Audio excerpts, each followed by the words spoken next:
viagem está chegando ao fim. Depois de percorrermos detalhe por detalhe do último livro da Bíblia, podemos dizer que Deus é um Deus fascinante, amoroso, detalhista. Vimos cada detalhe sobre a luta final, o inimigo sendo desmascarado e todas as suas estratégias de engano, e também como a humanidade é advertida quanto ao perigo do tempo em que estamos vivendo. O fim está mais próximo do que imaginamos.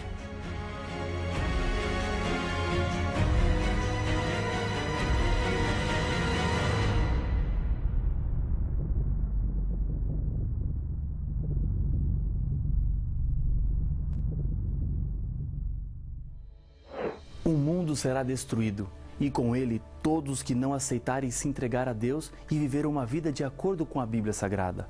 A história chega ao fim e, ao mesmo tempo, começa a história de uma vida sem fim. Jesus voltará para buscar os fiéis e eles serão levados para o céu por um período de 1000 anos. Depois, voltarão para a terra com a Nova Jerusalém e a terra será completamente purificada. Não existirá mais morte, dor, hospitais, cemitérios, câncer, AIDS, depressão, síndrome do pânico, violência, assassinatos, exploração, pobreza, fome, indiferença, terremotos, enchentes e tantas outras coisas que roubam a alegria dos seres humanos. Não pense que o caminho para chegar lá é muito difícil. O diabo quer que você pense assim e desista. Deus está ao seu lado, pronto para lhe ajudar e dar forças para prosseguir no caminho da salvação. Nas revelações do Apocalipse, Jesus nos mostra claramente a história do seu povo, desde os dias dos apóstolos até o fim, através de 3 profecias diferentes: as 7 igrejas, os 7 selos e as 7 trombetas. A profecia das 7 igrejas nos revela a história da igreja cristã, mostrando as suas falhas e prometendo a recompensa para os vencedores.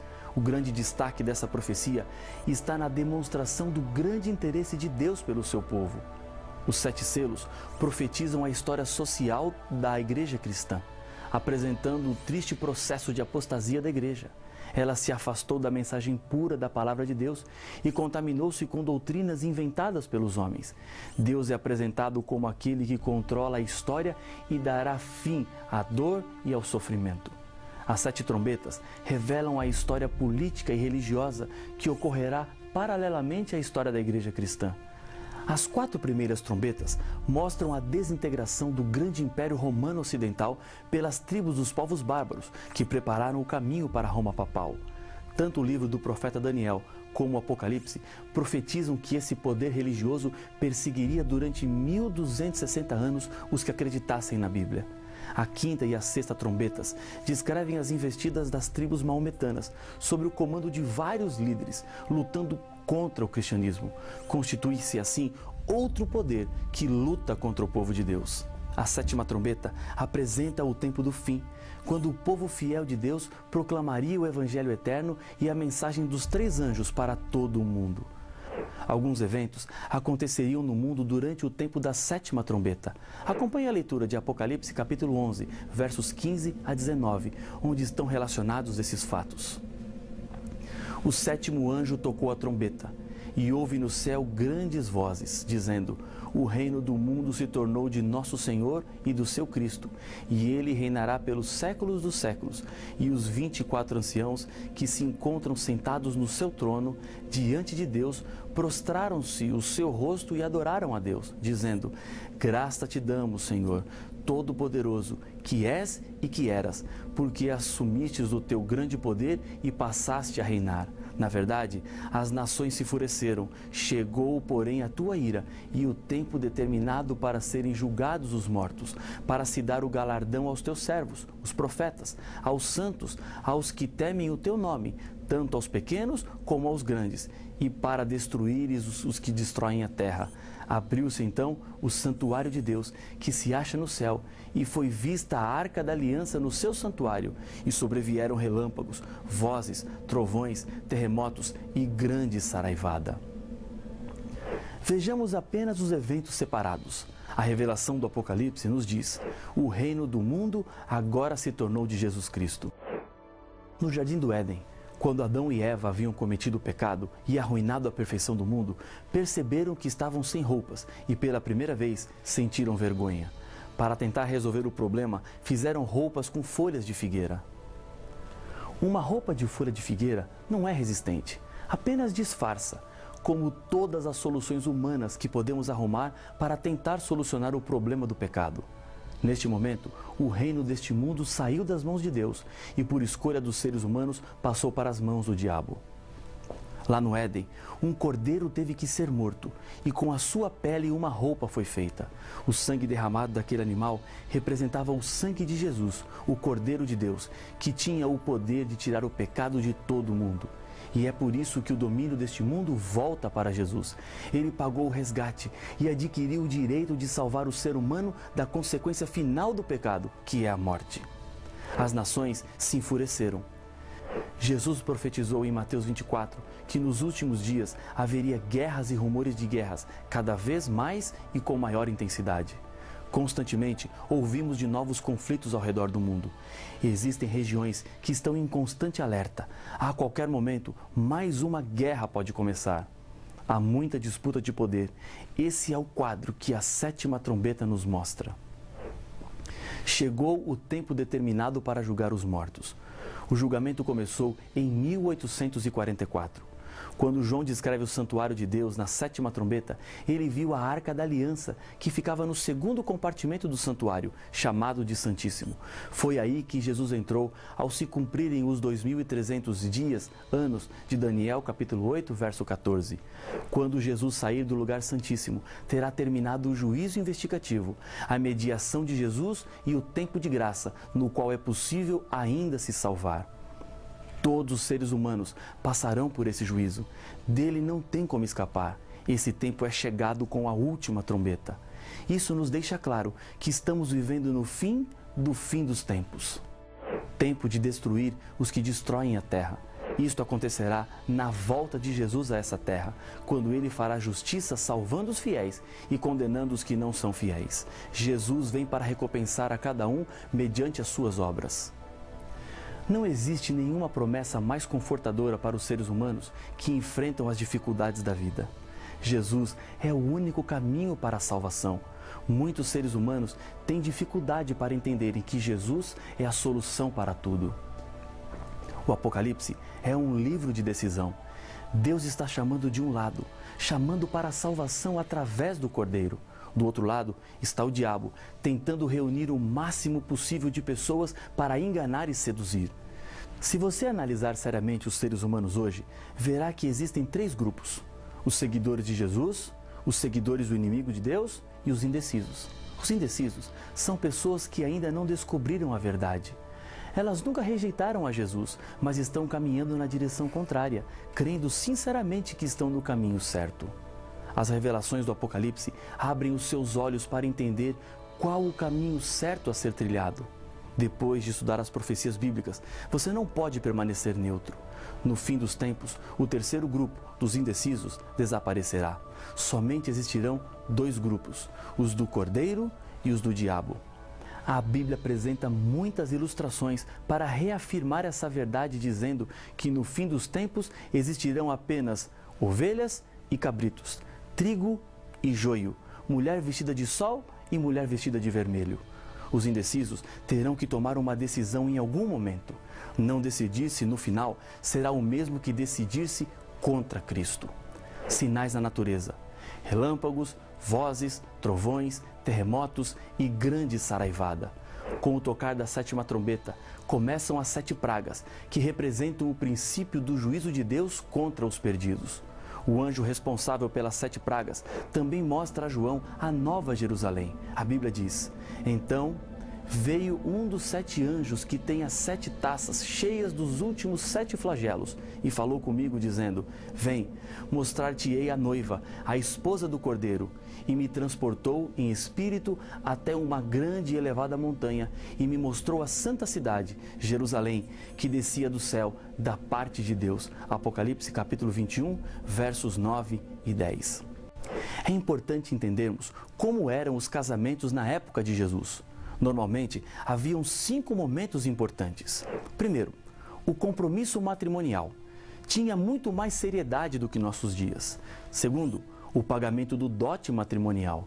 Terceiro, o período de preparação pessoal da noiva para o casamento e o noivo preparava a casa. Quarto, a cerimônia do casamento, que não acontecia na igreja como fazemos hoje. Era uma cerimônia simples, quando o noivo reconhecia publicamente o seu pedido de casamento, colocava uma capa sobre os ombros da noiva, enquanto o cortejo se dirigia para o local onde seria a festa. Quinto, a festa. Normalmente era na casa do pai do noivo. Em todo o Apocalipse, os salvos são descritos como vestidos de branco. Os 24 anciãos estão vestidos de branco, diz Apocalipse capítulo 4, verso 4. Os que fazem parte da multidão que se achava diante do trono de Deus estavam vestidos de vestiduras brancas, diz Apocalipse capítulo 7, verso 9. E nas bodas do Cordeiro, a igreja, lhe foi dada vestir de linho finíssimo, resplandecente e puro. Apocalipse 19, verso 8. A Nova Jerusalém, morada dos salvos, é a esposa de Cristo. Os mesmos passos de um casamento nos tempos bíblicos são percebidos na Bíblia. Primeiro, compromisso matrimonial. Jesus demonstrou interesse por sua igreja, assim como nos escolheu nele antes da fundação do mundo, para sermos santos e irrepreensíveis perante ele e em amor. Efésios capítulo 1, verso 4. Antes mesmo do mundo ser criado, Jesus já tinha estabelecido um compromisso de amor com os seres humanos. Não era plano de Deus o pecado, mas ao dizer haja luz, Deus também estava dizendo haja cruz. Deus não permitiria que os seres humanos se perdessem completamente, porque Ele é um Deus que sempre dá uma segunda chance para consertarmos o nosso erro. Mesmo com o pecado, Deus não desistiu do seu compromisso de salvar, e o compromisso foi concretizado quando, vindo, porém, à plenitude do tempo, Deus enviou seu Filho nascido de mulher. Gálatas 4, 4. Jesus veio ao encontro da igreja. Somente um Deus de amor e comprometido com a salvação deixaria o céu para viver como um ser humano. Segundo, o dote também foi pago para que Jesus tivesse direito de ter a igreja. Aquele que nos ama e pelo seu sangue nos libertou dos nossos pecados. Apocalipse 1, verso 5. Sabendo que não foi mediante coisas corruptíveis, como prata ou ouro, que fostes resgatados do vosso fútil procedimento, que vossos pais vos legaram, mas pelo precioso sangue, como de cordeiro sem defeito e sem mácula, o sangue de Cristo. 1 Pedro capítulo 1, versos 18 e 19. Ao morrer na cruz, Jesus pagou o dote da salvação. Em 1946, o físico canadense Louis Slotin, do projeto Manhattan, realizou um experimento de risco. Eram os primeiros meses do ano e ele fazia os preparativos para a prova atômica nas águas do sul do Pacífico, no atol de Bikini.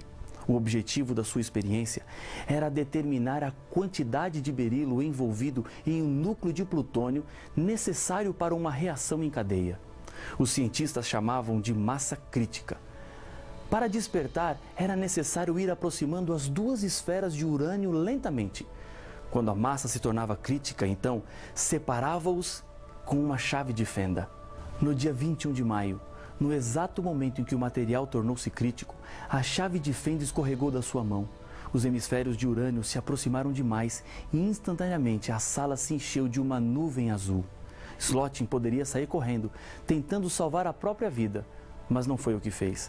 Ele separou os dois hemisférios com a própria mão. Com isso, salvou a vida de outras 7 pessoas que estavam com ele naquela sala. Gritando aos seus colegas para que ficassem exatamente onde estavam no momento do acidente, traçou em uma lousa a posição para que os médicos soubessem qual foi o grau de radiação que ficaram expostos. Pouco mais tarde, Al Graves, um colega que depois dele havia estado mais exposto, contou que estavam esperando um carro que os levaria ao hospital e Slotin disse: "Você se salvará. Eu não tenho possibilidade nenhuma de vida." Ele estava certo. 9 dias depois, morreu em terrível agonia. Isso nos ajuda a entender algo muito importante. Há 2000 anos, Jesus Cristo veio no meio da radiação mortal do pecado e com sua vida concedeu liberdade e salvação para todos os seres humanos. Os que zombavam de Jesus enquanto estava na cruz diziam: salvou os outros, a si mesmo não pode salvar-se? Mateus capítulo 27, verso 42. Palavras acertadas, porque se Jesus se salvasse ali na cruz, todos os seres humanos estariam perdidos. Ele poderia se salvar, mas escolheu morrer. O dote estava pago. Terceiro, período de preparação pessoal da noiva enquanto o noivo preparava a casa. Isso é exatamente o que está acontecendo neste momento. Jesus disse que no céu estaria preparando-nos lugar. João capítulo 14, o verso 2. Em certo sentido, a nossa situação parece-se com a de um bebê que acabou de sujar as suas fraldas. A sua situação o incomoda, está sujo, sente a sujeira, mas não consegue fazer nada para resolver o seu problema. Chora pedindo ajuda até que os pais chegam para lavar e trocar. Estamos sujos pelo pecado, necessitamos de ajuda, pois não conseguimos nos limpar. É nesse ponto que reconhecemos a nossa fraqueza e impotência. Assim, aceitamos a Jesus como nosso Senhor e Salvador, como aquele que pode nos limpar. Suponhamos que um amigo roube o seu carro, mas depois ele se arrepende, vai até a sua casa, devolve o carro e lhe pede perdão. Você perdoa, mas como será a partir daí a sua amizade com essa pessoa? Ficará para sempre a lembrança. Quando Jesus Cristo vem e limpa uma pessoa, por mais longe que ela tenha ido, Deus perdoa os pecados e não se lembrará mais dele. Venha ou volte agora para perto de Jesus. Estamos no tempo de preparo para a salvação. Depois de tudo preparado e pronto, juízo encerrado, vem o momento esperado. Alegremo-nos, exultemos e demos-lhe a glória, porque são chegadas as bodas do Cordeiro, cuja esposa a si mesma já se ataviou. Apocalipse capítulo 19, verso 7. O verso 9 fala de pessoas bem-aventuradas, ou seja, felizes. Bem-aventurados aqueles que são chamados à ceia, às bodas do Cordeiro. Apocalipse 19, 9. Agora só depende de você. Procure a Igreja Adventista do Sétimo Dia mais próxima da sua casa. Decida hoje fazer parte do povo de Deus aqui na terra. As verdades são claras e já não há mais tempo. Chega de sofrer. Pare de enganar-se a si mesmo. Venha para a maravilhosa luz. Deus está contigo e nesse momento está lhe convidando para fazer parte do grupo dos salvos. Deus não chama com hora marcada. Não me diga que o seu momento ainda não chegou, porque amanhã pode ser tarde. Ele está lhe chamando agora. E para confirmar a sua decisão e a aceitação, eu quero lhe convidar a orar comigo. Senhor Pai nosso, obrigado pelas verdades do Apocalipse, pelas decisões tomadas, pela salvação estendida e pela graça outorgada. Toma conta da nossa vida. Aceita a decisão tomada nesse momento, em nome de Jesus. Amém.